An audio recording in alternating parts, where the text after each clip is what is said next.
people have been making tea in China probably for thousands of years. I mean, tradition holds that it was the sage king Shennong over 4,000 years ago that introduced tea and the making of tea, which is a very sophisticated process, to the Chinese. And to this day, China is the #1 tea producer in the world. Okay, so that makes sense. What doesn't make as much sense, maybe, is that the #2 tea producing country in the world, just behind China, is India. And yet tea was only introduced to India, less than a couple hundred years ago, in the 1800s. Okay, so it's a new thing.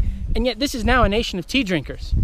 Okay, 70% of the massive quantity of tea produced here every year is consumed here every year as well. So this is a nation of tea drinkers, and India is now the world's #2 producer. So how did India come to almost catch up to China, where it's been around for thousands of years? Well, to understand this story, we've got to talk about 3 things: a drug, a war, and a heist. First, the drug. See, by the 1700s, the British had grown accustomed to some Chinese luxuries. They'd grown accustomed to porcelains. They'd grown accustomed to silk. They drank copious amounts of tea. All this they had to get from China. But when they showed up to China peddling their wares, the Chinese weren't interested. The Chinese government, the Manchu regime, cultivated sort of a economic system of self-sufficiency. They really weren't interested in British wares. And so, the only thing the British could offer was precious metal, and in particular silver. And so as Chinese luxuries flowed into Europe, European silver flowed out of Europe and into China. And this was the way it was for a very long time, throughout the 1700s and into the 1800s. But for British merchants, this just wouldn't do. There had to be something that the Chinese were interested in that the British could provide. Enter opium. See, the British grew opium in India, and then they'd sell it to non-company merchants who'd sail it almost all the way to China, right offshore.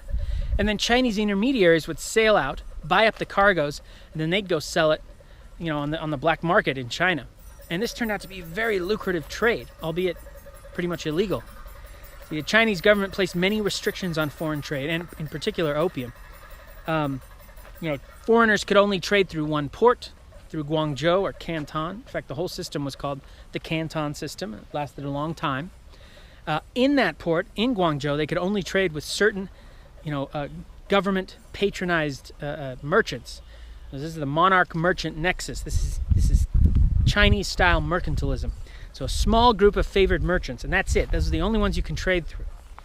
And of course, the biggest restriction is that the British could not enter China. They absolutely could not go into China. No private trade allowed.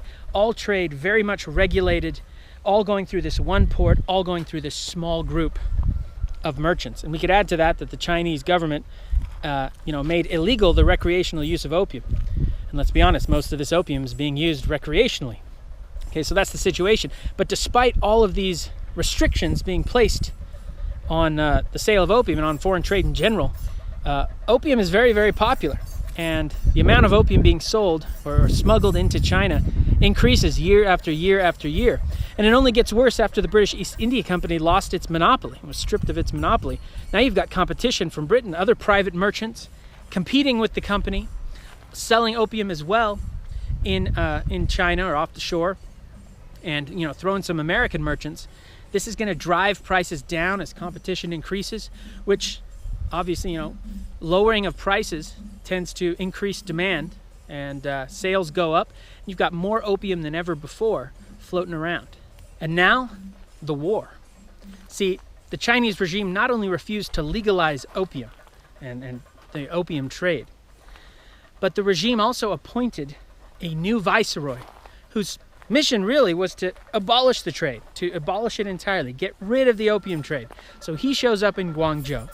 He confiscates 20,000 chests of opium. That's something like 1,500 tons of the stuff, and he publicly destroys it. He puts all the merchants, all foreign merchants, under house arrest. So that's a bold move right there. He announces that the death penalty will be carried out against anyone found smuggling the drug. And he blockades the port. He blockades the port of Guangzhou. So very, very important stuff. How do the British respond? The British show up, they break the blockade by force, and then they attack and take Guangzhou. They took the city, they took Canton. And over the next year, there's sporadic fighting. But by August 1842, the British have taken Nanjing. And that ends the First Opium War. Well, at the negotiation table, the Treaty of Nanjing is hammered out, according to which not only do the British receive the island of Hong Kong, not only do they receive a large indemnity to pay for the costs of the war from the Chinese, but the number of treaty ports available to foreign traders is increased from 1 to 5. So this dramatically increases foreign access to China. Now later on, there'll be some further stipulations added to the treaty. British citizens will be guaranteed the right to be tried in British courts. Britain's given most favored nation status. Of course, all the other countries, they want the same things, and many of them are going to get it. So all this works to dramatically increase foreign access to China, despite the fact that most of China technically is off limits still to foreigners. I mean, according to Chinese law, the vast majority of China is still off limits. But the floodgates have been opened. Foreign access will no longer be limited to one port and one small group of traders. And this all sets the stage for the heist. A heist carried out by none other than Robert Fortune, the gardener. And this guy was a professional gardener. He was apprenticed in a garden. He was trained in the Botanic Garden in Edinburgh. He was employed by the Horticultural Society as the superintendent of their hothouse department in their Chiswick, London garden. And this guy was clearly meant for adventure. And it didn't take long for him to be appointed by the Horticultural Society as their official collector. That's collector with a capital C. Collector in China. And he was packed off to China, tasked with, not just, seeking out blue-flowered peonies and seeing if he could examine the emperor's peaches in his private garden, but also see if he could find tea plants. Okay, so he spent years, like 3 years, wandering in China, forbidden China. Remember, most of China is off limits to foreigners, but he's wandering it anyway. He's sending many, many specimens home.